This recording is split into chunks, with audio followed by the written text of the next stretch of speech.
ஒரு குரு கிட்ட ஞானம் அடையணும்னு ஒருத்தன் வருவான். வரும்போதே செருப்பை வேகமா கயிட்டு போட்டு கதவை டமால்னு தள்ளிட்டு நேரா அந்த குரு கிட்ட வருவான். அந்த குரு சொல்வார், ஒரு நிமிஷம், உனக்கு என்ன வேணும்? இல்ல நான் உங்ககிட்ட ஞானம்னா என்னன்னு தெரிஞ்சுக்கணுங்கிறதுக்காக வந்து நீ முதல்ல ஒரு காரியம் பண்ணு. என்ன? அந்த கதவு கிட்ட போய் மன்னிப்பு கேளு, அந்த செருப்பு கிட்ட போய் மன்னிப்பு கேளு. அவன் கேலியா சிரிச்சான். உங்களுக்கு பைத்தியம் முடிச்சிருக்கா? கதவு என்ன உயிர் உள்ளதா? செருப்பு என்ன உயிர் உள்ளதா? என்ன போய் மன்னிப்பு கேட்க சொல்றீங்களே? அவர் திருப்பி கேட்டார், உன் கோபத்தை காட்டிய போது மட்டும் ஒரு உயிருள்ள நபரை போல் அவரை நடத்தினாய், மன்னிப்பை கேட்கிற போது ஒரு உயிருள்ள நபரை போல் அவரை நடத்தக்கூடாதா?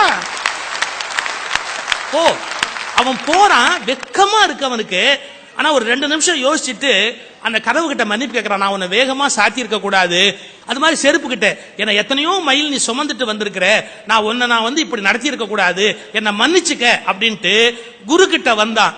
இனி நான் பெறுவதற்கு ஞானம் எதுவும் இல்லை, பெற்றுவிட்டேன், போய் வருகிறேன். ஏன் தெரியுங்களா?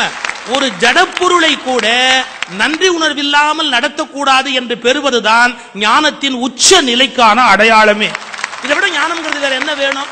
ஒருத்தன் சொன்ன மாதிரி ஒரு பெரிய கம்பெனிக்கு வேலைக்கு போனான் சார். அவன் வேலைக்கு போய் ஜாயின் பண்ண உடனே அவருடைய அறிவை பார்த்துட்டு அந்த இன்டர்வியூ பண்றவர் அப்படியே திகைச்சு போயிட்டார். திகைச்சு போயிட்டு, நீ எங்கவா படிச்ச அப்படிங்கிறார். அவன் சொல்ற பள்ளிக்கூடம் பெரிய பள்ளிக்கூடம். இவ்வளவு பெரிய பள்ளிக்கூடத்துல உன்னை படிக்க வைக்கணும்னா உங்க அப்பா பெரிய பணக்காரரா? இல்ல சார், எங்க அப்பா என் சின்ன வயசுலயே செத்து போயிட்டார்.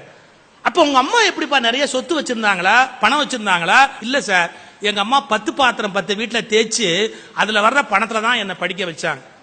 உங்க அம்மா 10 பாத்திரம் தேய்ச்சிருக்காங்களே, நீ காப்பி டம்ளராவது கழுவிருக்கியா வீட்டுல? இல்ல, எங்க அம்மா கழுவ விட மாட்டாங்க, ரொம்ப அன்பு ஜாஸ்தி எங்க அம்மாவுக்கு. அவங்க எப்படி சம்பாரிச்சு கொண்டு வந்து உனக்கு கொடுத்தாங்க? 10 வீட்டுல போய் துணி துவைப்பாங்க.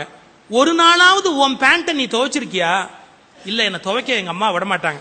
உன் கையை காட்டு அப்படின்னார். அப்படியே ரோஜா பூ மாதிரி இருக்கு, ஒரு வேலையுமே செஞ்சது இல்ல. அவர் சொன்னாரு, உன்னை அப்பாயிண்ட் பண்ணலாம், ஆனா நீ ஒரு காரியம் பண்ணு, இன்னைக்கு உங்க அம்மாட்ட போ, உங்க அம்மா கை எப்படி இருக்குன்னு பாரு, ஒரே ஒரு நாள் இன்னைக்கு நான் வீட்டுல துணி துவைக்கிறேன்னு வீட்டுல துணியெல்லாம் துவை, வீட்டுல பாத்திரம் எல்லாம் கழுவு, நாளைக்கு நீ வந்து வேலைக்கு சேர்றதா இருந்தா சேர்ந்துக்காரு.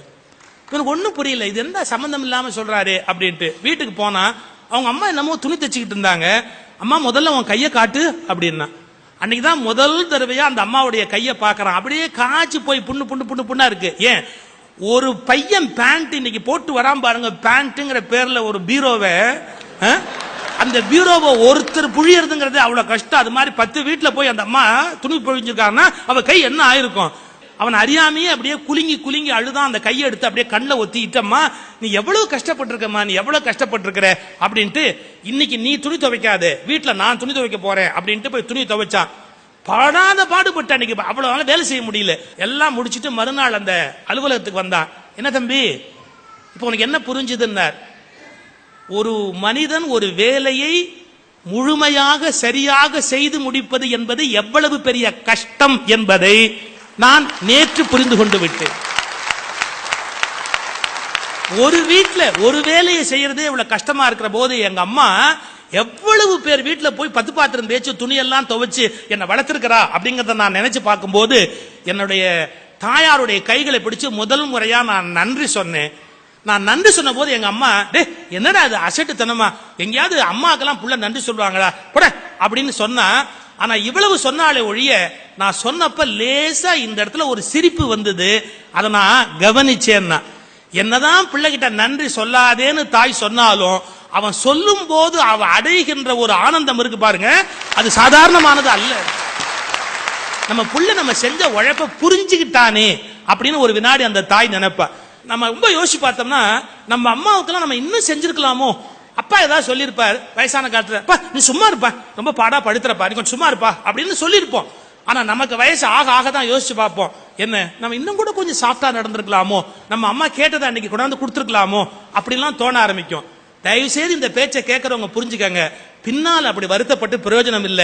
வாய்ப்பு இருக்கிறவங்க இப்பவே உங்க அம்மாவுக்கு செய்யுங்க, வாய்ப்பு இருக்கிறவங்க இப்பவே உங்க அப்பாவுக்கு செய்யுங்க, வாய்ப்பு இருக்கிறவங்க இப்பவே உங்க மூத்தவங்களுக்கு செய்யுங்க. இன்னும் ஒருபடி மேல போய் யோசிங்க, உங்க அம்மாவுக்கு தான் செய்யணும்னு எல்லப்படுத்தாதீங்க, உங்க அப்பாவுக்கு தான் செய்யணும்னு எல்லப்படுத்தாதீங்க. பஸ்ல ஏறுறீங்களா, எந்த வயசானவங்களை பார்த்தாலும் நீங்க எந்திரிச்சாதான் அப்பாங்கிற ஸ்தானத்தை மதிக்கிறீங்க அப்படின்னு அர்த்தம்.